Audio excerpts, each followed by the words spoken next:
प्रिय विद्यार्थियों, आज अपना टॉपिक है फ्रांस की क्रांति, फ्रेंच रिवॉल्यूशंस। प्रश्नपत्र, द्वितीय प्रश्नपत्र, आधुनिक विश्व का इतिहास। हम जब फ्रांस की राज्य क्रांति की बात करते हैं तो क्रांति के पूर्व के इतिहास को जानना जरूरी है। हमने प्रीवियस क्लास में अमेरिकी स्वतंत्रता संग्राम के बारे में पढ़ा। तो अमेरिका में स्वतंत्रता संग्राम हुआ था वह और फ्रांस की राज्य क्रांति, दोनों में बहुत बड़ा अंतर है। फ्रांस की राज्य क्रांति से अभिप्राय फ्रांस की जो वहाँ का जो राजतंत्र था उसके विरुद्ध स्थानीय जनता का राजतंत्र के विरुद्ध विद्रोह था या आक्रोश था, उसे फ्रांस की क्रांति कहा जाता है। जबकि अगर हम अमेरिकी स्वतंत्रता संग्राम की बात करते हैं तो अमेरिका एक उपनिवेश था ब्रिटिश का, और ब्रिटिश शोषण की नीति के विरुद्ध, उपनिवेशवादी प्रवृत्ति के विरुद्ध उसने जो विद्रोह करके अपनी आज़ादी प्राप्त की थी। तो अमेरिका की क्रांति और फ्रांस की क्रांति बहुत बड़ा फर्क है। अब हम बात करते हैं क्रांति की पृष्ठभूमि के बारे में। क्रांति की पृष्ठभूमि में हम जाते हैं तो सबसे पहले आता है फ्रांस यूरोप का एक शक्तिशाली राष्ट्र था। लुई 14वें के शासनकाल में फ्रांस विश्व का शक्तिशाली राष्ट्र बन गया था। अगर हम शक्ति और संपन्नता की दृष्टि से और संसाधनों की दृष्टि से देखें तो विश्व में यूरोपीय कंट्रियों में और विश्व में इंग्लैंड के बाद फ्रांस का नाम आता था। फ्रांस में लुई 14वें के शासनकाल में अत्यधिक संपन्नता प्राप्त हुई, वैभव प्राप्त हुआ, महत्वपूर्ण स्थान विश्व में मिला। लेकिन धीरे धीरे लुई 14वें के बाद में उसके उत्तराधिकारियों की योग्यता में कमी आई, और उत्तराधिकारियों की योग्यता में कमी के कारण है वो फ्रांस में एक आंतरिक असंतोष की भावना उत्पन्न हुई। ऐसा माना जाता है कि फ्रांस का शासक लुई 16वां जो था, जो 1774 से लेकर के 1792 तक शासन किया, वह एक योग्य शासक साबित नहीं हुआ, और उस पर एक तुर्गो जो एक बुद्धिमान व्यक्ति था एवं उसकी पत्नी तुर्गो एवं जो लुई 16वां था उसकी पत्नी थी मैरी एंटोइनेट का अत्यधिक प्रभाव था। वह एक ऑस्ट्रिया की राजकुमारी थी और फ्रांस की जनता उसको स्वीकार नहीं कर रही थी। जब उसकी शादी हुई थी तो मैरी एंटोइनेट मात्र 19 वर्ष की थी, और इस प्रकार से एक अपरिपक्व शासन प्रणाली के अपरिपक्व शासन के अंतर्गत हैं वो फ्रांस चला गया था। तुर्गो, नेकर, कैलोन जैसे महत्वपूर्ण विचारकों ने आर्थिक स्थिति को सुधारने का प्रयास किया, लेकिन वे सफल नहीं हो सके। धीरे धीरे फ्रांस में असंतोष की भावना उत्पन्न हो गई और जनता में एक आक्रोश की भावना उत्पन्न हो गई, और ऐसी ही परिस्थितियों में तुर्गों के सुधार कार्य हुए, लेकिन वे भी कोई महत्वपूर्ण कार्य नहीं कर पाए।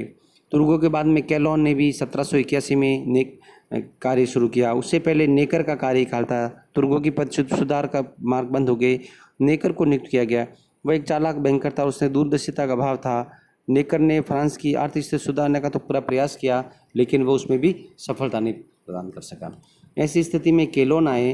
केलोन ने भी अपने प्रयास किए, लेकिन उसमें भी उनको भी सफलता नहीं मिली, और धीरे धीरे स्टेट्स ऑफ जनरल की मांग बढ़ती गई। स्टेट्स ऑफ जनरल में फ्रांस को स्वतंत्रता, फ्रांस में जो राज्य क्रांति उसमें स्टेट्स ऑफ जनरल के अंतर्गत वह वर्ग था जो एक सामान्य वर्ग था, और उसने बहुत अधिक है वो अपनी मांग रखी। धीरे धीरे क्रांति का सूत्रपात होने लगा।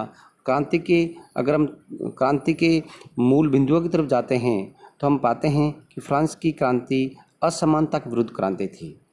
स्वतंत्रता, बंधुत्व और भाईचारा, ये जो तीन चीज़ें थी, स्वतंत्रता, समानता और बंधुत्व, इसके आधार पर फ्रांस की राज्य क्रांति हुई। फ्रांस की राज्य क्रांति के मूल रूप से हम 4 कारणों में व्यक्त करते हैं। पहला कारण है राजनीतिक कारण। फ्रांस की राज्य क्रांति में राजनीतिक कारण महत्वपूर्ण था। राजाओं की उदासीनता। लुई 14वां कहता था आई एम स्टेट यानी मैं ही राज्य हूँ।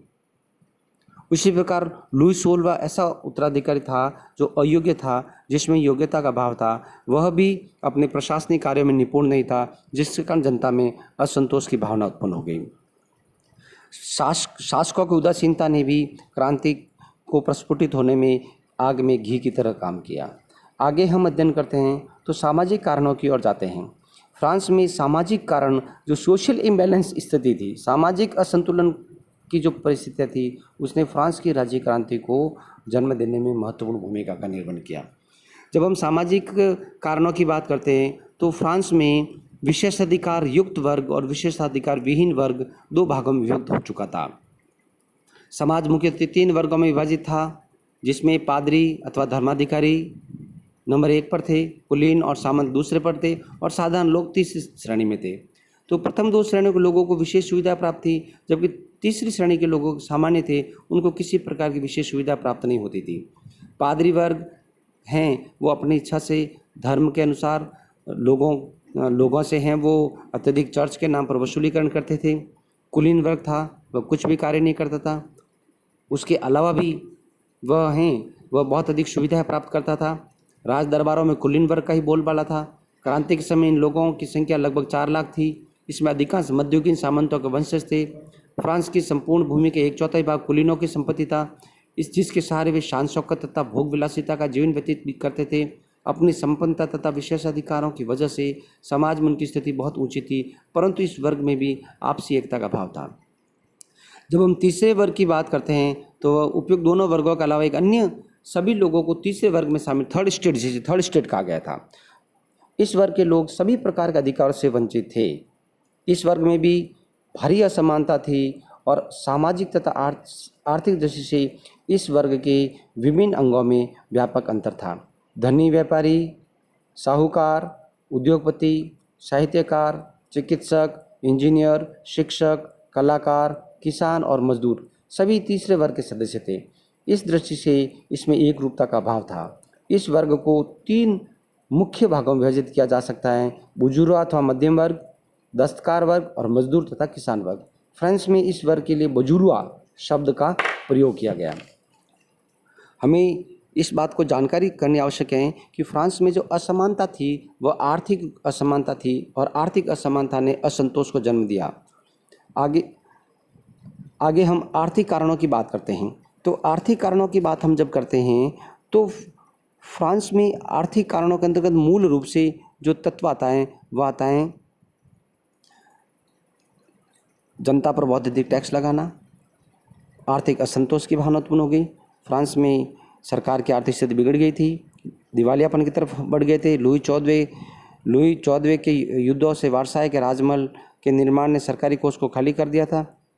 16वें लुई की शान शौकत और आमोद प्रमोद ने सरकार को दिवालिया कर दिया था। अब कर्ज मिलना बंद हो चुका था।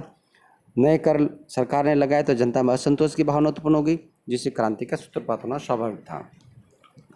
हम चौथा तत्व हैं जिसको कहते हैं दार्शनिक एवं विचारकों का योगदान। किसी भी क्रांति में बुद्धिजीवी वर्ग का महत्वपूर्ण योगदान रहता है। प्रिय विद्यार्थियों, इससे पहले हमने अमेरिका की स्वतंत्रता संग्राम में भी बुद्धिजीवी वर्ग के योगदान की भूमिका का अध्ययन किया था। हम फ्रांस की राज्य क्रांति में भी कुछ दार्शनिकों एवं विचारकों के योगदान का जिक्र करे बिना इस क्रांति को कारणों को अधूरे रहते हैं। मॉन्टेस्क्यू फ्रांसीसी राजतंत्र की आलोचना करने वाला पहला प्रमुख व्यक्ति था। वह एक उच्च कोटि का वकील और बोर्डो की संसद का न्यायाधीश था। उसने 1748 ईस्वी में अपनी सुप्रसिद्ध रचना कानून की आत्मा द स्पिरिट ऑफ लॉज का प्रकाशन करवाया। उसमें इसने फ्रांस के राजाओं के दैवीय अधिकार के सिद्धांत की कटु आलोचना की तथा फ्रांस की सड़ी गली खोखली संस्थाओं की बड़ी कड़ी व्यंग्यात्मक आलोचना की। वह वैधानिक शासन तथा व्यक्तिगत स्वतंत्रता का जबरदस्त समर्थक था। उसका मानना था कि निरंकुश शासन को समाप्त करने के लिए शासन के तीनों अंगों कार्यपालिका, व्यवस्थापिका और न्यायपालिका क्षेत्रों को पृथक करना आवश्यक है। उसने शक्ति पृथक्करण के सिद्धांत का प्रतिपादन किया। दूसरा महत्वपूर्ण विचारक था वोल्टेयर। 1694 से 1788 तक वोल्टेयर का जीवन रहा था। वोल्टेयर की गणना बौद्धिक जागृति के नेताओं में सबसे आगे की जाती। वे एक महान कवि, लेखक, दार्शनिक, नाटककार, इतिहासकार और पत्रकार एवं आलोचक तथा व्यंग्यकार भी था। अपनी आलोचनाओं के कारण उसे बार बार कारावास की सजा भी भुगतनी पड़ी। वोल्टेयर को हर प्रकार के अत्याचारों से घृणा थी। वह मानव स्वतंत्रता का समर्थक था। उसकी लेखनी तलवार से भी अधिक सशक्त थी। उसकी शैली जितनी स्पष्ट थी उतनी ही नुकीली और तीखी भी थी। उसने अपनी लेखनी के द्वारा उस युग के अन्याय व अत्याचार, धार्मिक पक्षपात एवं निराधार विश्वासों के प्रति दीर्घकाल तक संघर्ष किया। हैजन के शब्दों में कहा जा सकता है कि वह जो कुछ भी लिखता था उसमें उसकी आत्मा का उत्साह और उमंग प्रतिबिंबित रहती थी। कटु व्यंग्य के तीर छोड़ने में और धूल में मिला देने वाला वाक प्रहार करने में वह दक्ष था। वॉल्टेयर ने सबसे अधिक प्रहार चर्च पर किया। वह चर्च को बदनाम चीज कहकर पुकारता था। उसने धर्म के सभी बाह्य आडंबरों का जोरदार खंडन किया था। इस प्रकार वॉल्टेयर को भी महत्वपूर्ण माना जाता है। उसके बाद में रूसो आता है। रूसो ईसु के विचारकों में जीन जैक्स रूसो का स्थान सर्वोपरि माना गया है। रूसो ने अपनी सुप्रसिद्ध पुस्तक सोशल कॉन्ट्रैक्ट सामाजिक संविदा लिखी थी। पुस्तक का पहला वाक्य था, मनुष्य स्वतंत्र पैदा हुआ है था परंतु वह सर्वत्र बंधनों से जकड़ा हुआ है। वास्तविक सत्य को प्रतिपादित करता है। रूसो के अनुसार सभी शासन सत्ताओं की उत्पत्ति एक संविदा के द्वारा होती है जिसे लोगों ने प्राकृतिक दशा में रहते समय किया था। न किसी व्यक्ति अथवा वर्ग में, सभी व्यक्ति संप्रभुता समस्त जनता में निवास करती है। न किसी व्यक्ति में न किसी वर्ग में, सभी व्यक्ति स्वतंत्र और समान हैं। सरकार का कर्तव्य है कि प्रत्येक व्यक्ति के अधिकारों की रक्षा करे। यदि शासन और शासित में से कोई उसके विरुद्ध कार्य करते हैं तो दूसरे को इस बात का अधिकार होगा कि वो उसे उचित दंड के दे। इस प्रकार रूसो के अलावा अन्य विचारकों जैसे दिदरो, ऑर्बेर और अनेक विचारक थे जिन्होंने भी अपने विचारों के द्वारा वो फ्रांस की राज्य क्रांति को हुआ दी। अन्य कारणों में अमेरिका के स्वतंत्र संग्राम, फ्रांस ने इंग्लैंड उपनिवेशों को सहायता दी। इस युद्ध के परिणामस्वरूप फ्रांस की राजकीय बोझ भारी पड़ गया। उसकी आर्थिक स्थिति बिगड़ गई, इसलिए सरकार को श्रेष्ठ जनरल का अधिवेशन बुलाना पड़ा। दूसरी तरफ इस संघर्ष में फ्रांस के हजारों स्वयंसेवकों और सैनिकों ने भी भाग लिया। वापस स्वदेश आने के बाद उन लोगों ने फ्रांस के लोगों को भी क्रांति के लिए उत्साहित किया। अत्याचारी शासन विरुद्ध कैसे लड़ा जा सकता है उसका अनुभव इन लोगों ने प्राप्त किया। आयरलैंड के लोगों ने भी निरंकुश शासन के विरुद्ध आंदोलन करके 1779 से 82 की अवधि में काफ़ी सुविधा प्राप्त की। इस प्रकार इस संपूर्ण कारणों के द्वारा फ्रांस की राज्य क्रांति हुई, जिसके पीछे सामाजिक, आर्थिक, प्रशासनिक, बौद्धिक और भी अन्य कारण थे और राज्य की विषम आर्थिक समस्याओं को क्रांति का तत्कालिक कारण माना जाता है। धन्यवाद।